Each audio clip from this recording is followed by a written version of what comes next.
सलमान खान को 5 से 10 साल के बीच तक की सजा हो सकती है। सलमान खान को 5 से 10 साल के बीच तक की सजा हो सकती है। सलमान खान को 5 से 10 साल की सजा हो सकती है। सलमान खान पर एक बार फिर मंडराने जा रहा है जेल जाने का खतरा। एक बार फिर नया मोड़ लेकर आ गया है उनका एक पुराना केस।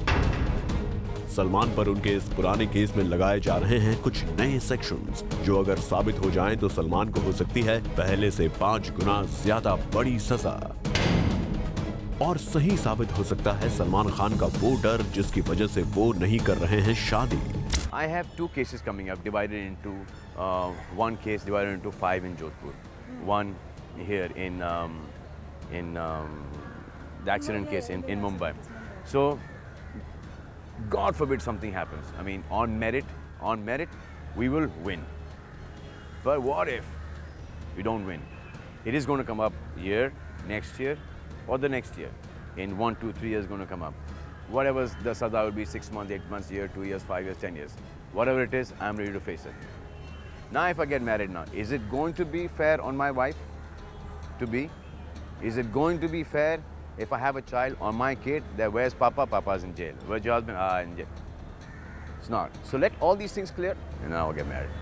जी हाँ, बात हो रही है सलमान पर चल रहे 11 साल पुराने हिट एंड रन केस की, जिसमें अब आगे की सुनवाई इंडियन पीनल कोड की नई धाराओं के अंतर्गत होने जा रही है। और इसी केस के चलते सलमान खान को 11 फरवरी को सेशंस कोर्ट के सामने पेश भी होना है। अभी तक सलमान खान पे मुकदमा 2 साल की कैद वाले मैक्सिमम पनिशमेंट के सेक्शन पे चल रहा था।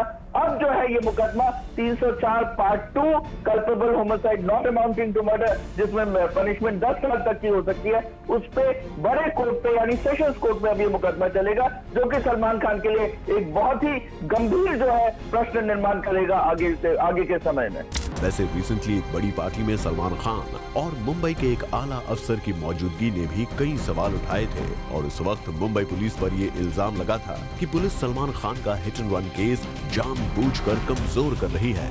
देखिए, हमने जब शुरू में प्रेस कॉन्फ्रेंस करी थी उस वक्त भी हमने कहा था कि इस केस में ड्रंक ड्राइविंग के केस में हिट एंड रन में 39 प्रोसिक्यूशन विटनेस है और जिसमें इतने सालों में पुलिस सिर्फ 1 या 2 को ढूंढ पाई है।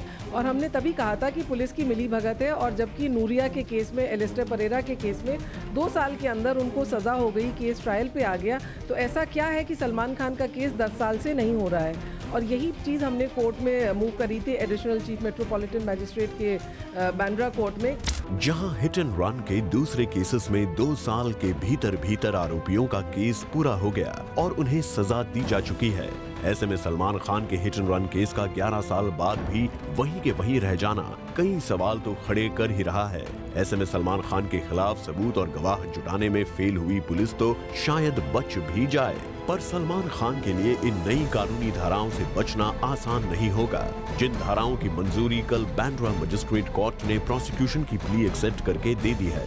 पहले सलमान के हिट एंड रन केस में सबसे इम्पोर्टेंट सेक्शन था section 304A of the IPC, causing death by negligence. लेकिन अब मजिस्ट्रेट कोर्ट में सलमान खान के खिलाफ हिट एंड रन केस में चार्जेस एनहांस करने की प्ली एक्सेप्ट किए जाने के बाद सलमान का केस ज्यादा सीरियस सेक्शन 304 सब सेक्शन 2 के अंदर जा रहा है, जो है culpable homicide not amounting to murder. यानी सलमान खान इस नए सेक्शन के तहत अगर कोर्ट में दोषी माने गए तो हो सकता है कि उन्हें पहले से करीब 5 गुना ज्यादा सजा हो।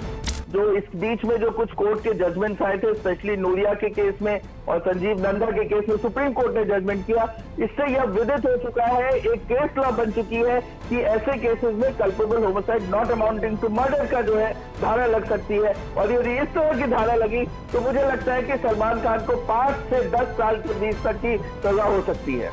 यानी अब इस केस में 10 दिन बाद होने वाली पेशी के बाद ही क्लियर हो पाएगा कि सलमान खान के लिए क्या नई मुसीबत खड़ी होती है। फिलहाल तो उनके फैमिली, फ्रेंड्स और फैंस के लिए शुरू हो गई है दुआ की घड़ी, क्योंकि शुरू हो गया है 11 फरवरी को सेशंस कोर्ट में होने वाली सलमान खान की पेशी का countdown. Bureau report, zoom, Mumbai.